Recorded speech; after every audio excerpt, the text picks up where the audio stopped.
Nou Monique, Ja. wat zie je er prachtig uit. De wilde beesten, kom uit je zwembad. Rest op bouwen. En nou ja, qua beweging zijn we ook een beetje natuurlijk. Beste kijkers van Omroep ZVL, wij zijn hier vandaag in de Leutfabriek in Sas van Gent. En dat vinden wij natuurlijk helemaal geweldig dat we daar mogen zijn, waarvoor dank. Mijn gast is regiomanager bij VNO-NCW Zeeland en dient daarmee de belangen van het Zeeuwse bedrijfsleven. En hij maakt zich, mede gesteund eigenlijk door de zorginstellingen in Zeeland en onderwijsinstellingen, erg druk om de aanstaande afsluiting van de Westerschelde-tunnel voor 4 maanden maar liefst in 2027. En dat heeft nogal wat consequenties en daar wil ik het graag met hem over hebben. Erik van Oosten, welkom. Goeiedag. De kogel is door de kerk, hè? Want, Ja, we hebben gisteren gehoord van de provincie als regievoerder dat voor de verkeersdoorstroming tijdens de afsluiting van de Westbuis gekozen is voor wat ze noemen het blokrijdensysteem in 2 richtingen. En dat is voor ons best wel belangrijk. Daar gaan we het zo nog even verder over hebben. Wat was het alternatief wat jullie vooral niet wilden hebben?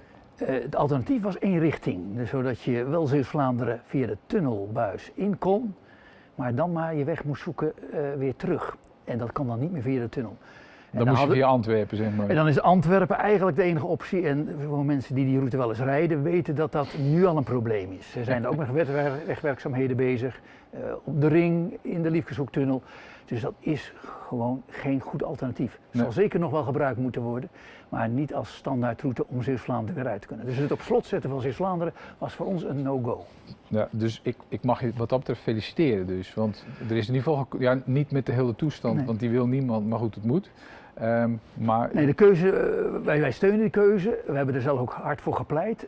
Namens het bedrijfsleven, ook namens andere sectoren, ook namens Vlaanderen zeg ik eventjes.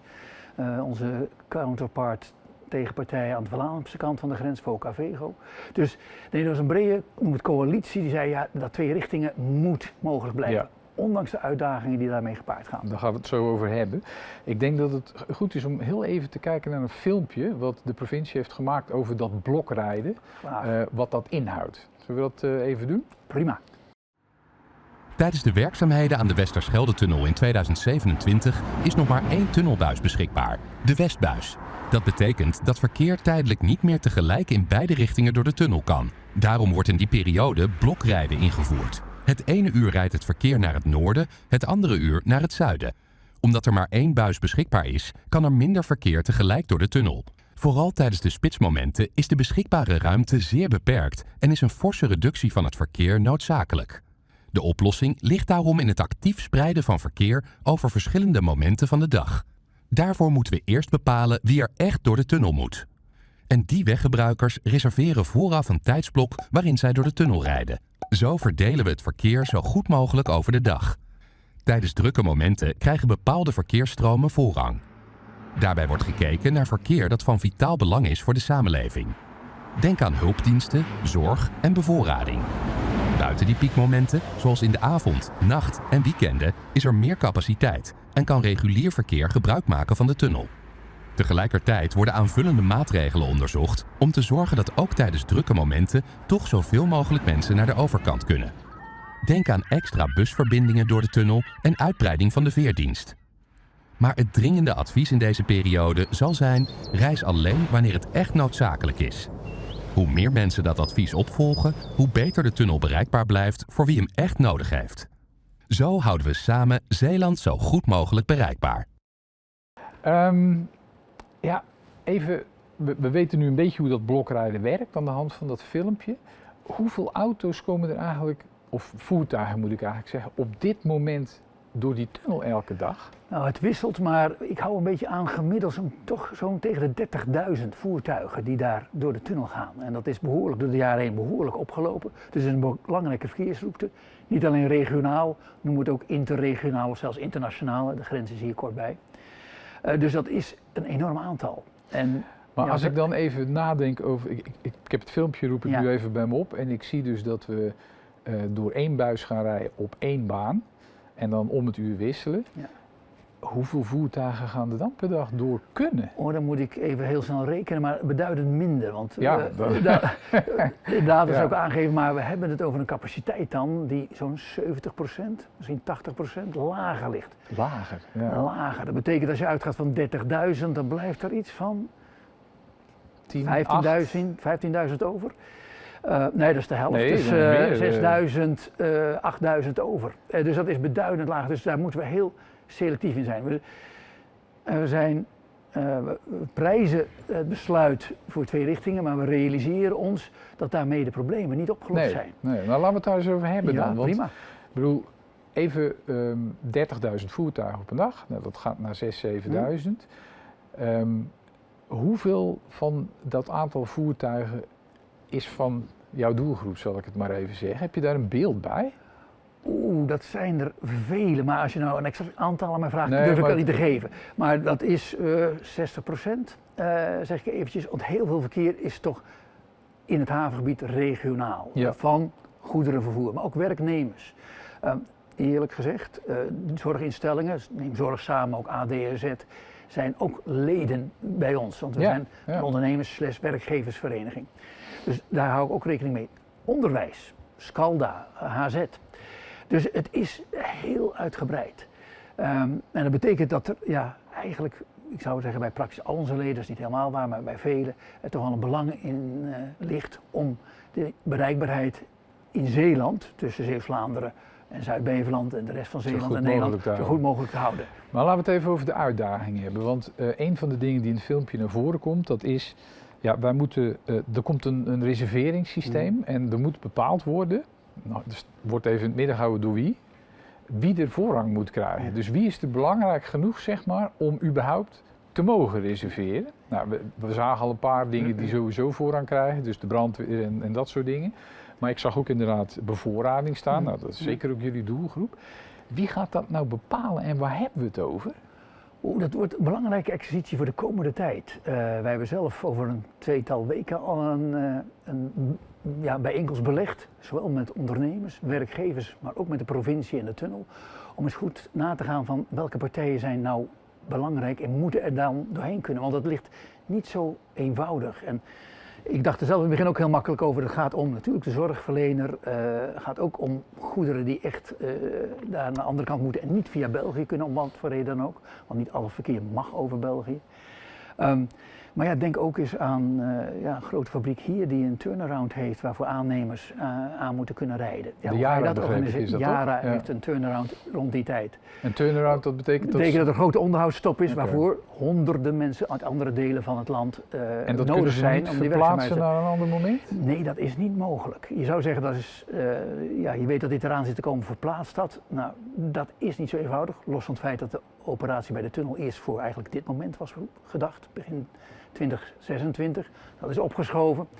En Yara maakt gebruik van alle handen onderaannemers die ook weer andere opdrachten Ja, dat is hebben. allemaal ook al andere ingepland. turnarounds, dus dat Ja, kan niet zomaar oké. verplaatst worden. Dus de komende weken zijn cruciaal om te zeggen welke partijen moeten daar aanspraak op kunnen maken. Dat zijn En wie de bekende. gaat daar dan over? Ik hoop dat dat een gezamenlijke exercitie is waarbij uiteindelijk het bevoegd gezag voor de tunnel is trouwens de gemeente Borselen, maar samen met de provincie, samen met de tunneldirectie, maar in een overleg met ons, eens kijken van welke partijen moeten daar dadelijk op een mogelijk een vignettsysteem aanspraak kunnen maken om door die tunnel te komen. Ja. Mensen in de ploegendienst die echt bij de fabriek moeten zijn om die te laten draaien. Of dat nou Yara is of Cargill of Dow.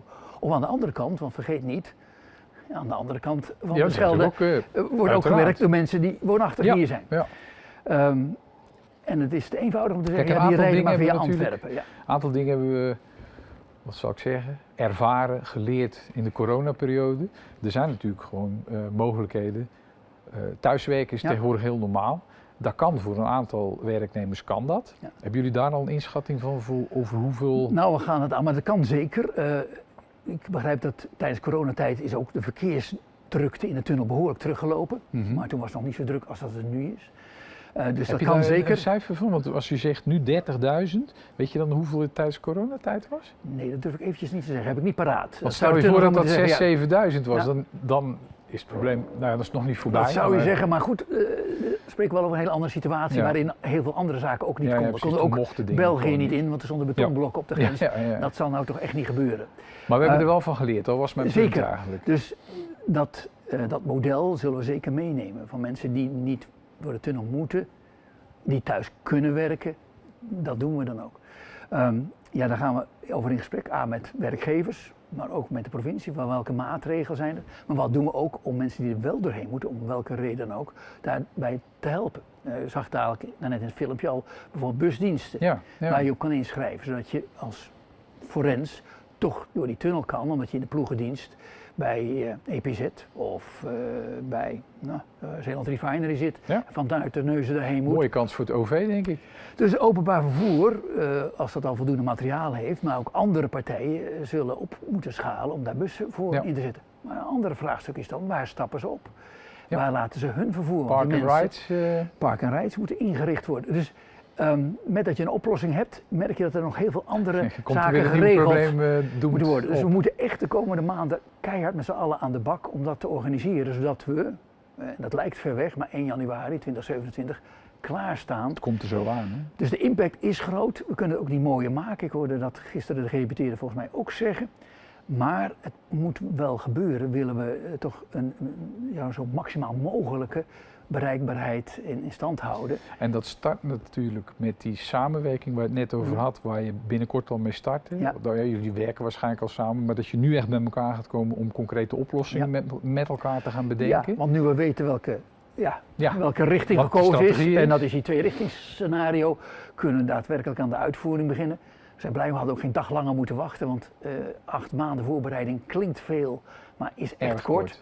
En het is keihard nodig want ik zag ook een bootje voorbij komen. Ja, de veerdienst Breskens-Vliske, of misschien andere veerdiensten die voor die gelegenheid georganiseerd gaan worden, moet allemaal ingericht worden. Ja, want We horen ondernemers daar trouwens, sorry dat ik je onderbreek, maar ondernemers daar al het voortouw in nemen om te kijken van hoe kunnen wij zorgen we alternatieven om toch mensen naar de overkant te Want de krijgen. veerdienst van de provincie, dat geloof ik nog wel dat dat georganiseerd Ja. kan worden. Die hebben gewoon alle faciliteiten. Maar eventjes een nieuwe veerdienst organiseren, ik noem wel tussen Terneuzen en Hoedekeskerk Ja. of zo. Ja. Ja, daar moet je faciliteiten voor hebben. En die zijn er eigenlijk niet, hè? Nee, dus ik weet, daar wordt wel over nagedacht, meegedacht ook, en dat gebeurt al wat langer. Maar ja, al die verschillende oplossingen, want het is niet één oplossing die gaat werken. Het is Nee. bij elkaar om het zo goed mogelijk te faciliteren. En Het ik vind moet het in ook de pressure cooker, dat begrijp ik wel. Ja, en het is misschien een beetje emotioneel, maar ik vind het ook, we hebben, hoe lang zijn we in Zeeuws-Vlaanderen al niet bezig om de verbinding met de rest van het land te verbeteren. De tunnel is gekomen, ik denk dat dat aanzienlijke verbetering met zich meebracht. We hebben de havens samengebracht, van Gent tot en met Vlissingen, om alles toch samen te brengen en te laten functioneren.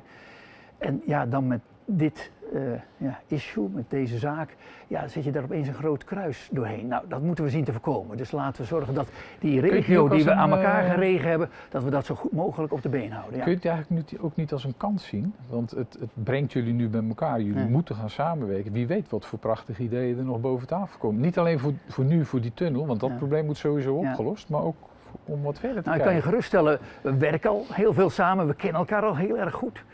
Van Gent tot en met Vlissingen, mede ook dan, ik zei de gefuseerde haven, Noordseapoort. Ja. Maar de overheden werken nauw samen, kennen elkaar. Dat kan allemaal beter, dus misschien dat dit het nog eens verder versterkt.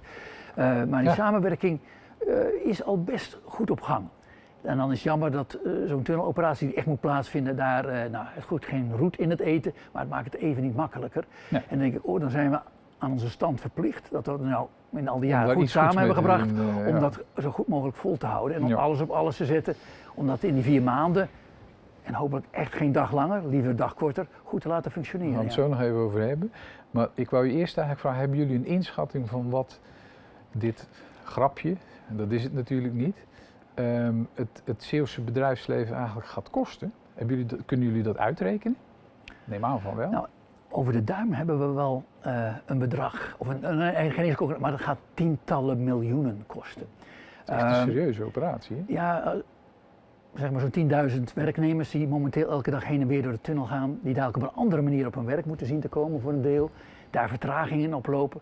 Ja, als je dan zeg maar het uurloon neemt van een werknemer, dat maal 10.000, dat maal zeg maar een uur vertraging heen en een uur vertraging terug, aan alle werkdagen 4 maanden lang, ja, dan kom je al aan behoorlijke rekensommen. Ja, ja, En dan heb ik het niet over het goederenvervoer, heb ik ook niet. En die kans is ook niet ondenkbaar dat bedrijven klanten gaan verliezen, omdat ze niet goed bereikbaar zijn. Ja. Hier in de haven, waar de logistiek toch een enorm groot goed is, ook voor onze economie, toch echt een ruggengraat in Zeeland. Ja, er zijn bedrijven die zich zorgen maken dat klanten afhaken. Omdat ze zeggen, ja, leuk dat ik mijn goederen bij jou kan brengen, maar die komen dan niet meer verder. Want die tunnel is dan niet zit het goed vast, beschikbaar. ja. Dus er zijn allerhande risico's die een impact kunnen hebben op de economie, die toch op dit moment al een beetje onder druk staat. Oké. Nou heb ik begrepen dat jullie het proces van het werk eigenlijk, van de werkzaamheden, eigenlijk liefst nog zouden versnellen. Je had het net even over 4 maanden, risico op uitloop. Ik proefde ik uit je woorden, is ook best aanwezig. Maar jullie zeggen nu van, voor zover dat al niet bedacht was, van ga in ieder geval 24/7 en de hele week door werken, 7 dagen per week. Ja. Is daar al over gesproken? Ja, we hebben er zeker al over gesproken. Voor ons is het nou idealiter verkorten we het. Dus die oproep is al lange tijd geleden eigenlijk gedaan. Kan het niet sneller dan die 4 maanden? Nou, ik begrijp dat dat eigenlijk niet kan. Weet je ook Wij waarom? willen het ook nog wel uitgelegd krijgen. Oké. Maar een van de elementen daarbij is van, ja, wij verwachten dadelijk dat de aannemers die klus gaan klaren, dat zijn bekende aannemers voor de tunnel, dat die 24 uur, 7 dagen lang in die periode aan de slag zijn met het project. En we snappen dat er momenten zijn dat er niet gewerkt kan worden omdat het asfalt moet drogen of het beton gestort moet worden. Dat snappen we allemaal. Maar voor de rest, gewoon... hopen we niet dat we dadelijk merken dat we een fietszondag kunnen organiseren in de tunnel omdat er niemand bezig is op dat moment. Nee, gezien elke dag die het meer kost, kost miljoenen. Elke dag dat er minder voor nodig is, levert dat, of kost het in ieder geval minder. Ja. Dus we verwachten dat die inzet 100% is om 24/7 met die tunnel bezig te zijn, om die 4 maanden zeker te halen, liefst in te korten, maar niet langer te laten duren. Daarover zijn we nog in gesprek. En wat zouden jullie kunnen doen om dat proces, om dat ook te versnellen, om te zorgen dat dat ook gaat gebeuren, dat er 24/7 gewerkt gaat worden? Voor zover dat, misschien is het al beslist, dan hebben de aannemers gezegd, ja tuurlijk gaan we dat doen. Maar stel dat dat niet zo is, wat zouden jullie kunnen doen om dat te versnellen? Nou, op jouw eigen woorden, ik hoop dat het bevestigd wordt, dat de aannemer zegt, ja, je zal zien dat wij elke dag bezig zijn en ook in de nacht doorgaan. Dat we daar alles op inzetten. En ik weet, het is lastig om aan mensen te komen om werken uit te voeren, maar dit werk is niet een verrassing. We wisten 2 jaar geleden, of langer geleden al, dat dit moest gebeuren. Dus dat dit kon lang van tevoren ingepland worden. Dus we verwachten echt dat alles op alles wordt gezet om dat 24/7 uit te voeren. Ja, voor ons, als er vragen komen, help ons hier of daarbij, moet ik erg oppassen, want dat kan ik zelf niet beloven, maar er zijn in ons ledenbestand genoeg aannemers die of ideeën hebben of misschien op dat moment ook mensen beschikbaar. Of kennis. Maar dat kan ik niet hier op deze tafel beloven. Maar als er een gesprek over gaat, hopelijk ook trouwens tijdens onze bijeenkomst op 24 maart, dat ook de aannemer daarbij aanwezig is, zodat soort zaken en zouden jullie er financieel aan willen bijdragen om het te versnellen eventueel? Nou, ik zei net al, het kost het bedrijfsleven. En Tientallen miljoenen. Tientallen miljoenen. Om dan aan datzelfde bedrijfsleven te vragen, kan je dan ook nog even extra betalen om een proces, wat dan blijkbaar niet goed is ingericht, nog eens te versnellen? Ik denk niet dat ik met die vraag moet komen. Nee. Oké. Want nogmaals, ik hoop dat alles goed ingericht is en ik hoop dat we dat bevestigd krijgen. En verder doe ik een beroep op de creativiteit van zowel onze leden, bedrijfsleven, werknemers, maar ook de provincie, de tunneldirectie en de aannemer om dit zo efficiënt mogelijk uit te voeren. Zodat het beslag op de tunnel zo kort mogelijk is en de impact in de regio, aan beide kanten van de Schelde, maar zeker hier in Zeeuws-Vlaanderen, tot een minimum kan worden beperkt. En dat minimum is al een behoorlijke impact voor iedereen. En dan heb ik het over bedrijfsleven, maar ook voor de inwoners hier. Die om alle andere privéredenen graag naar de overkant willen of daar moeten zijn, die zullen daar ook echt last van ondervinden. Ja, die gaan er ook last van krijgen. Oké. Erik, ik wou je bedanken voor je verhaal en succes met al die voorbereidingen. 8 maanden is kort, zoals je zei. Maar goed, jullie hebben wel al een mooie traditie van samenwerking, dus ik vertrouw erop dat dat goed komt. En beste kijkers, als jullie nou meer willen weten over die tunnelafsluiting, en ik denk dat u dat wel wil, dan kijk dan eens op www.werkenaandetunnel.nl en dat adres dat verschijnt hieronder. Ik zou zeggen, check het goed uit en blijf kijken. Tot de volgende keer.